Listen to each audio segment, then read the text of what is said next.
Let's start exercise 8.2. Evaluate the following. Here some questions are given. In this exercise, we have to find out the value of these. Here sin 60 degree, cos 30 degree given. To solve these questions, you have to consider one table. I'll show you. Yes, this is the table given in your book. Here all the values of sine, cos, tan, secant and cot. And here the 0 degree, 30 degree, 45 degree, 60 degree and 90 degree. So all the values are given whenever you are going to do the exercise 8.2. ठीक है, तो आप इस table की help से values जो है उस क्वेश्चन के अकॉर्डिंग पुट करेंगे एंड देन उसको सॉल्व करेंगे. So this table you have to remember. आपको ये टेबल जो है वो पेपर में मिलेगा नहीं. You have to learn this. ठीक है, so how to learn this table, कैसे आपको इस टेबल को याद रखना है, इसके लिए आपको एक सेपरेट वीडियो में एक ट्रिक बताऊंगी कि how to remember this table. So learn नहीं करना पड़ेगा, आपको ऑटोमेटिकली पता चल जाएगा कि किस डिग्री की कौन सी वैल्यू है, कौन से एंगल पे. बट फिलहाल अभी हम एक्सरसाइज 8.2 कर रहे हैं, तो आपको इस टेबल की हेल्प से उसको सॉल्व करना है. तो टेबल को मेमोराइज करने के लिए एक सेपरेट वीडियो बनेगी. So let's start with our first question, first part. So here this is our first question. First part statement is here sin 60 की वैल्यू है according to the table √3/2. So no sign, it means multiply. Then cos 30 की value भी है √3/2 plus sin 30 is 1/2 multiply cos 60 is also 1/2. अब हमें क्या करना है, इसको सॉल्व करना है. √3 into √3 इसको सॉल्व करेंगे और इसको सॉल्व करेंगे. So 3/4 plus 1/4. So it will become 4/4. Cutting करेंगे, so 1 is the solution of first part. So next statement is here 2 tan square 45 plus cos square 30. So 2 multiply tan square 45 की value क्या है 1. यहाँ square है इसलिए square लगा रही हूँ मैं, plus cos square 30. So 30 cos की वैल्यू है √3/2. स्क्वायरिंग इज गिवन इसलिए स्क्वायर कर रहे हैं. And then sin 60 is √3/2 whole square. Now we will solve the brackets. Equal to का साइन लगाएंगे. 1 का square 1, so 2 1s are 2, plus √3 का स्क्वायर 3, 2 2s are 4, माइनस √3 का स्क्वायर 3, 2 2s are 4. ठीक है, and now the next, ये दोनों cancel हो गए, so 2 will be our answer. So this is the solution of second part. Now let's do next part. So here this is the statement of third part. Cos 45 is equal to 1/√2. Secant 30 is equal to 2/√3 plus cosecant 30 is equal to 2. So ये हमने values लिख दी हैं cos 45 की, secant 30 की and cosecant 30 की. ठीक है, अब हमें क्या करना है, इसको सॉल्व करना है. तो लेट्स सॉल्व इट. 1/√2. यहाँ पे क्या करेंगे, एलसीएम ले लेंगे √3. सो यहाँ आ जाएगा 2√3 इज इक्वल टू 1/√2. इसको करते हैं उधर ले जाते हैं, मल्टीप्लाई बाय √3, 2 + 2 √3. ठीक है, तो अब इसके बाद आपस में मल्टीप्लाई कर देते हैं इसको.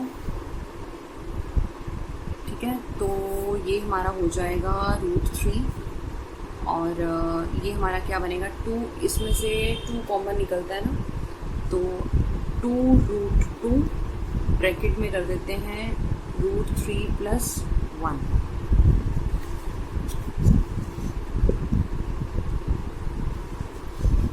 ठीक है, √3, 2 + 2 आपस में प्लस तो हो ही नहीं सकते हैं, मल्टीप्लाई कर रहे हैं तो 2 इसमें से 2 कॉमन निकाला, 2√2 और ब्रैकेट में रह जाएगा इधर √3 इधर 1, तो √3 + 1.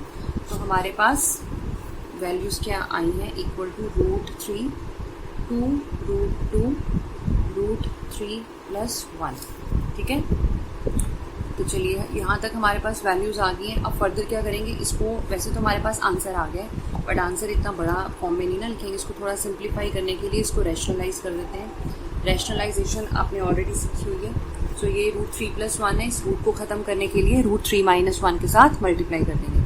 नाउ मल्टीप्लाई करने के बाद देखिए क्या बन जाएगा हमारे पास, √3 ब्रैकेट में लिखते हैं √3 - 1 और नीचे ये हमारे पास है 2√2 और ये बन जाएगा root 3 plus 1 into root 3 minus 1,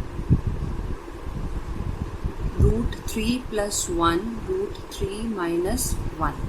तो अब ये बनेगा हमारा रूट 3, मल्टीप्लाई कर देते हैं, रूट 3 3 माइनस रूट 3 और यहाँ पे 2 रूट 2 और ये हो जाएगा a plus B A minus B A square मतलब 3 B square minus 1।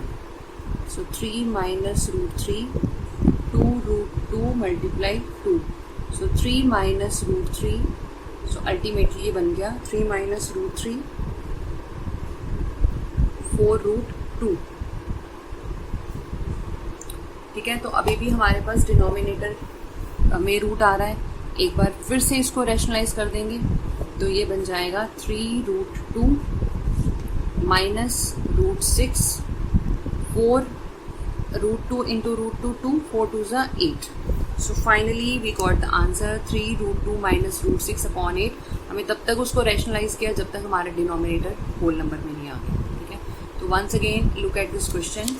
Here cos 45 upon secant 30 plus cosecant 30 is given. We have put the values put करके हमारा आंसर ये आया था, बट इतना बड़ा आंसर और नीचे रूट में वैल्यू डिनोमिनेटर, तो इसको रैशनलाइज किया। रैशनलाइज करने के बाद अभी भी हमारा आंसर रूट में आ रहा था, उसको फिर से रैशनलाइज किया and finally we got the answer. Now move to the next part.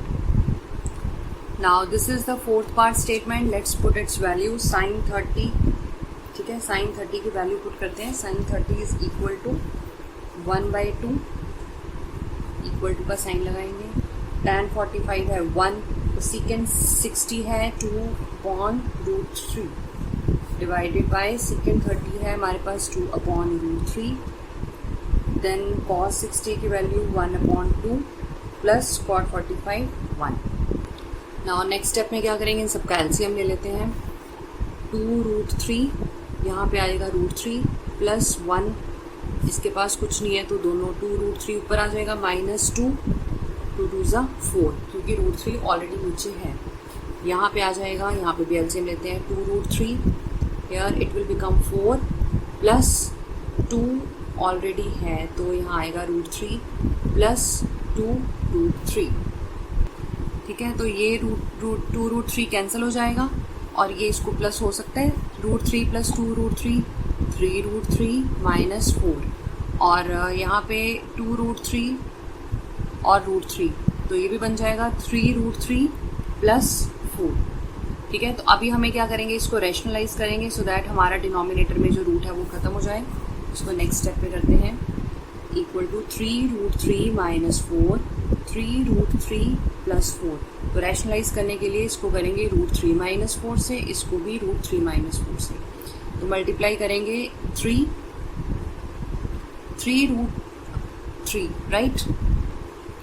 So rationalise, हाँ जी, यहाँ पे सॉरी 3 रूट 3 के साथ करेंगे क्योंकि यहाँ पे 3 रूट 3 गिवन है। ठीक है, अब हम ऊपर तो इसको मल्टीप्लाई करेंगे 3 root 3 minus 4 minus 4 3 root 3 minus 4 और नीचे हमारी आइडेंटिटी लग जाएगी 3 रूट 3 का square minus 4 square.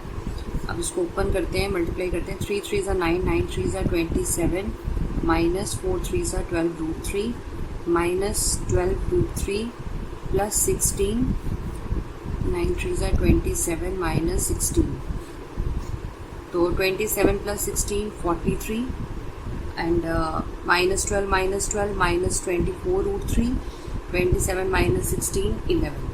So this will be our answer of fourth part. So I hope the question is clear to you.